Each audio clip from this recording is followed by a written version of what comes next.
Hey guys, what's going on? So today I'm going to be showing you the #1 money making method in the Elder Scrolls Online right now with the release of the new Necrom DLC. So what we're going to be doing today is we are going to be hunting for the new rare furnishing plans.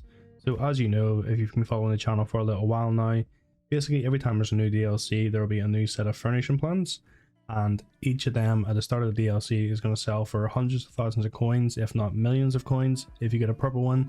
And even the blues and the greens sell for a couple of 100k each, so it's very lucrative right at the start, and it's quite important that if you're seeing the video that you kind of jump on this now to make the bulk of your profit. This will still work for the next couple of weeks, but whenever the next mini DLC comes out, this method will be pretty much completely wrecked, so do make use of it when the time's there, because it is the most profitable thing you can do right now, bar none. So just before we jump into where we're going to be actually stealing from and where we're going to be looking to get these furnishing plans, we're going to look at this setup for our character to make sure we're getting the most profit and everything is going to be as easy as possible for us. So the first thing we're going to do is we're going to go into our green champion point tree, and we're going to make sure we have the homemaker passive slotted okay. This is going to give us a 10% chance of finding a second furnishing plan whenever we get one. So for example, you have a 10% chance if you find a purple furnishing plan that is worth say 300,000 coins, you can then get maybe a duplicate of that or another purple worth maybe 1,000,000 coins, and you're going to make essentially probably double the profit. Okay, so it's really worthwhile having this. There's no harm having this whatsoever. It's just silly if you don't, in my opinion, if you're looking specifically for furnishing plans. So please make sure you have that slotted. So we also want to make sure that auto loot stolen items is off.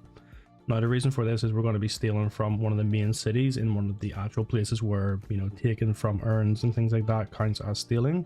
So you want to make sure that you can look in every one of the urns and there be really no consequence, and you only have to steal and be hidden whenever you actually want to take the item, like if you find a furnishing plan.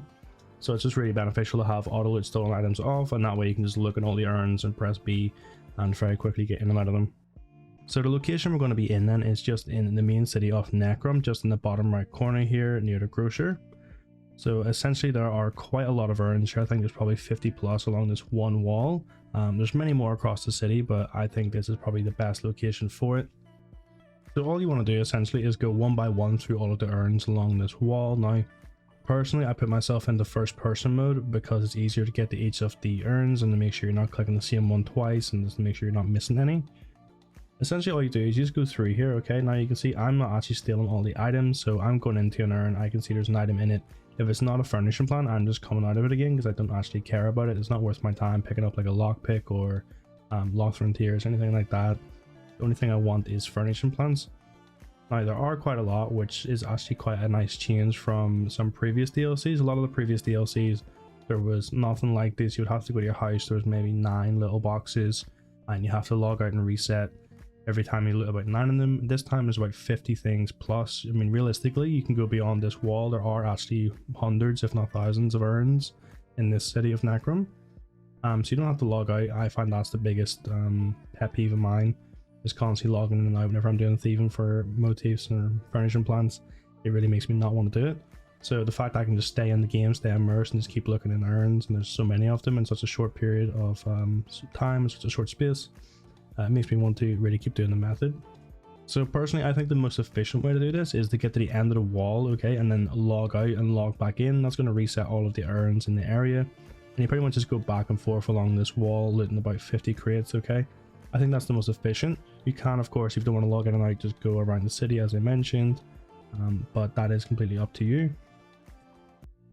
So whenever you actually get a furnishing plan here, it's going to be classed as stolen. Okay, so unlike some previous DLCs where things aren't stolen, you're not going to be able to instantly sell this in a guild trader. You are going to have to go to a fence first, and you're going to have to launder the item. Okay, so all you have to do is go to any thieves guild. I would just use the one in Necrom personally. It's just going to be marked with this little Thieves Guild logo, and there's a couple of dodgy sheets outside playing dice games, so that's how you find it. All you need to do is walk through here until you actually find the fence himself, and all you have to do is just trade the guy, and then you want to make sure you go across to launder. You want to make sure you're not going to sell. If you sell the item you cannot get it back and you'll have lost your money, especially if it's a purple.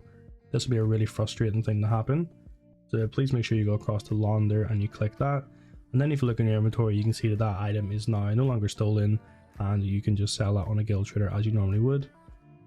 So that, in my opinion, is the best route you can use, and that's where you're going to get the best results. However, some people don't like the idea of having to do stolen items.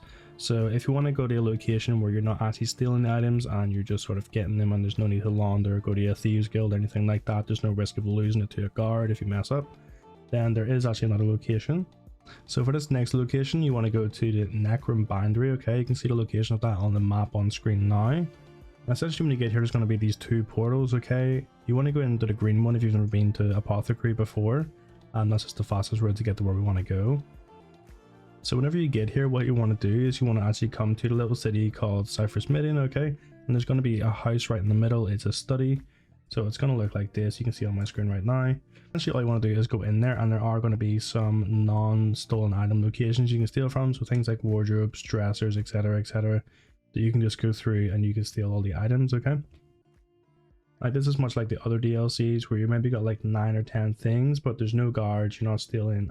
It's a lot bit more relaxed, but you will have to log in and out quite a lot more, as there is only 2 rooms. This is pretty much, I think, one of the best locations you can actually thieve in if you don't want to be stealing the item.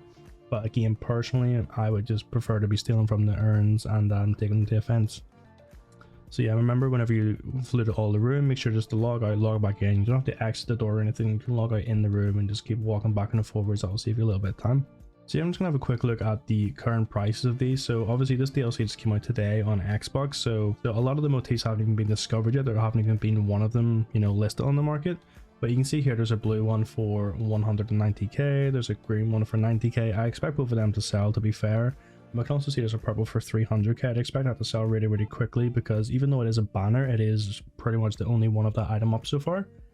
And for the first day, for a purple item, that is a really cheap price. So that is pretty much it for the video. So hopefully you guys enjoyed it and found it helpful. Hopefully you guys make a lot of money here. If you did like it, remember to leave a like on the video, subscribe for more content like this, and I will see you next time.